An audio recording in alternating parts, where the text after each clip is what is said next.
कादर मरूम साहब को जो उन्होंने छक्के लगाए थे आके गुजरावाला में, वो हमें याद है। नहीं, 16 साल सचिन है। भारत की तरफ देखते हैं तो सचिन तेंदुलकर एक बहुत बड़े खिलाड़ी रहे, लेजेंड रहे। प्लेयर्स के बारे में मैं ये एक बात पूरे वसूख से कह सकता हूँ, वो आपसे जो कमिट करेंगे वो पूरा करेंगे। कमिटमेंट के बहुत ही पक्के हैं। और ये क्रिकेट इतिहास का एक ऐसा विवाद था जिसने आईसीसी को कटघरे में खड़ा कर दिया था। ये एक ऐसा विवाद था जिसमें सचिन तेंदुलकर पर इतना बड़ा आरोप लगाया गया कि पूरा हिंदुस्तान सड़कों पर आ गया था। आज की कहानी है 2001 India versus South Africa controversies की, जिसे दुनिया डेनिस गेट के नाम से जानती है। साल था 2001, India versus South Africa. Bharat south Africa के दौरे पर था। सारी सीरीज मजेदार चल रही थी, लेकिन तीसरे टेस्ट के बाद अचानक सब कुछ बदल गया। मिकी डेनिस ने वो फैसला सुनाया जिससे पूरा क्रिकेट जगत हिल गया। सोचिए, एक ऐसा प्लेयर जिसको गॉड ऑफ क्रिकेट बोला जाता है, उस पर बॉल टेम्परिंग का आरोप लग जाए तो ये क्रिकेट हिस्ट्री के लिए कितनी शर्मनाक बात होगी। ऐसा ही आरोप लगाया था डेनिस ने सचिन तेंदुलकर पर, और उन्होंने 6 इंडियन प्लेयर को बैन कर दिया था।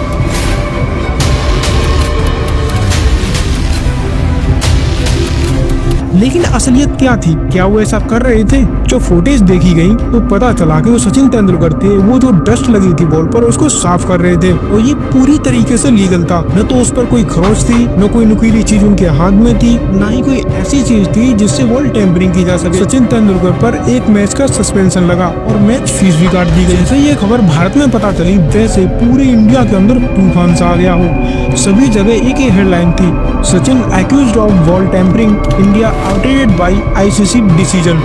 फैंस के अंदर बहुत ही ज्यादा गुस्सा था।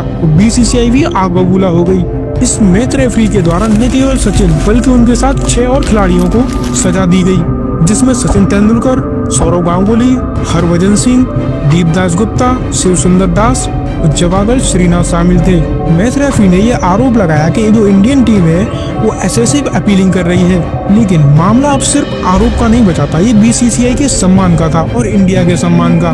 बीसीसीआई ने आईसीसी से साफ बोल दिया कि हम मिकी डेनिस को अगले टेस्ट का रेफरी नहीं मानेंगे, लेकिन आईसीसी ने एक धमकी भरे अंदाज में बोला कि अगर डेनिस अगले मैच का रेफरी नहीं होगा तो हम उस टेस्ट सीरीज को अनऑफिशियल कर देंगे। लेकिन बीसीसीआई ने अपने डिसीजन से पीछे नहीं हटा और अगला जो मैच हुआ उसमें डेनिस को हटा दिया गया और पूरा आईसीसी के द्वारा जो सीरीज थी उसको अनऑफिशियल कर दिया गया। इतिहास में बहुत कम बार ऐसा होता है कि कोई मैच अनऑफिशियल कर दिया गया हो। कुछ महीनों के बाद जब जांच चली, वीडियो एनालिसिस किए गए, टेक्निकल रिपोर्ट्स और कई विशेषज्ञों की राय के बाद सचिन तेंदुलकर को पूरी तरीके से क्लीन कर दिया गया। लेकिन अब इन सब चीजों से कोई मतलब नहीं निकलता था, क्योंकि जो भारत को नुकसान होना था वो हो चुका। इस सीरीज के बाद आईसीसी पर सवाल उठने लगे, उसकी पारदर्शिता पर, रेफरी की ताकत। इसलिए आज भी लोग कहते हैं कि Denness gate was the darkest moment in the cricket officiating. तो दोस्तों, ये कहानी थी 2001 की इंडिया वर्सेस साउथ अफ्रीका की कंट्रोवर्सीज की, जहां पर किस तरीके से एक रेफरी के द्वारा अपनी पावर का गलत इस्तेमाल किया गया था। अगर आप चाहते हो कि ऐसी वीडियो, ऐसा ही कंटेंट में बनाऊं तो इसको खूब सारा प्यार दें, वीडियो को लाइक और चैनल को सब्सक्राइब करना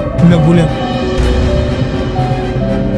कादर मरूम साहब को जो उन्होंने छक्के लगाए थे आके गुजरावाला में, वो हमें याद है। नहीं, 16 साल सचिन तेंदुलकर ने अपनी 100 सेंचुरियां कंप्लीट की थी। नसीम भाई, नो डाउट इसमें कोई दो राय नहीं है कि अगर हम भारत की तरफ देखते हैं तो सचिन तेंदुलकर एक बहुत बड़े खिलाड़ी रहे, लेजेंड रहे। आपने तो उनके साथ, जाहिर है आपकी तो मुलाकात रही होगी, तो कुछ बताएं उनके बारे में थोड़ा सा। देखिए, सचिन तेंदुलकर बहुत ज़बरदस्त ह्यूमन बीइंग है, बहुत ही ज़बरदस्त इंसान है, इसमें कोई शुबा नहीं। हमारे एशियन ब्रेडमैन ज़हीर अब्बास साहब ने भी 100 सेंचुरियाँ की, लेकिन सचिन ने 100 इंटरनेशनल सेंचुरियाँ, ये बहुत ही बड़ा एक माइलस्टोन है जो उन्होंने अचीव किया। अब देखिए, मैंने पहले भी आपको बताया था कि इंडियन प्लेयर्स के बारे में मैं ये एक बात पूरे वसूख से कह सकता हूँ, वो आपसे जो कमिट करेंगे वो पूरा करेंगे। कमिटमेंट के बहुत ही पक्के हैं और हम्बल भी हैं, डाउन टू अर्थ भी हैं। आप उनके प्लेयर्स का, अगर आप बुमराह को देखें, भुवनेश्वर को देखें, शामी को देखें, उनका किसी का भी कोई स्टाइल नहीं आउट करने के बाद कि उन्होंने कोई डेवलप किया होगा, वो अपनी परफॉर्मेंस पे फोकस करते हैं। हमारे यहाँ तो बहुत सारे स्टाइल्स भी बन गए, प्लेयर बनने से पहले स्टाइल बना लिए हमारे। आपने वाकई की बात की तो मुझे याद है, पाकिस्तान और इंडिया का टेस्ट मैच हुआ था, उसमें वीरेंद्र सहवाग ने 3 सेंचुरी स्कोर की और उसमें सचिन तेंदुलकर ने 198 रन बनाए थे। तो सौरव गांगुली ने इनिंग डिक्लेयर कर दी थी, उसमें बहुत एक्साइट हुआ था कि 2 रन तो रह गए थे बनाने, आप 2 रन बनाने देते, तो पाकिस्तान मैच बहुत ही आसानी से हार गया था। तो हम वहाँ पे कवर कर रहे थे, इंडियन मीडिया भी बहुत सारा वहाँ पे मौजूद था। तो सचिन तेंदुलकर ने मीडिया टॉक कर ली। तो मुझे एक हमारे इंडियन जर्नलिस्ट दोस्त थे जो उस वक्त पाकिस्तान के टूर पे थे, उन्होंने कहा कि आप जाइएगा नहीं, सचिन ने मीडिया टॉक कर लिया। उस वक्त मुल्तान का स्टेडियम इतना डेवलप नया हुआ था, लेकिन इनका जो ड्रेसिंग रूम था उसके अंदर एक ग्रिल सी थी। तो सचिन बाहर नहीं आए थे, बल्कि उस ग्रिल के अंदर ही खड़े हुए थे और कैमरे लग गए थे वहाँ पे। अच्छा, मैं पीछे रह गया।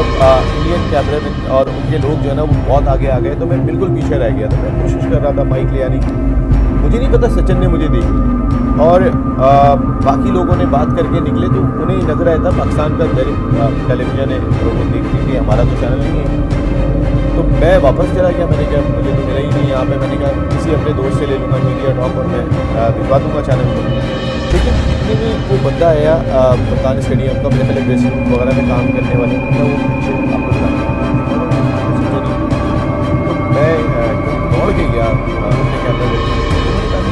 बिल्कुल मैं एक सवाल का जवाब दूंगा, मैंने आप आ नहीं सके थे, तो बस एक सवाल का जवाब, कोई एक सवाल करें, वो भी बहुत देखिए। नमस्कार दोस्तों, स्वागत है आपका एक और शानदार वीडियो में। अगर आपको वीडियो पसंद आई हो तो चैनल को लाइक शेयर सब्सक्राइब ज़रूर करें। मिलते हैं ऐसे ही किसी अगले वीडियो में, तब तक के लिए धन्यवाद।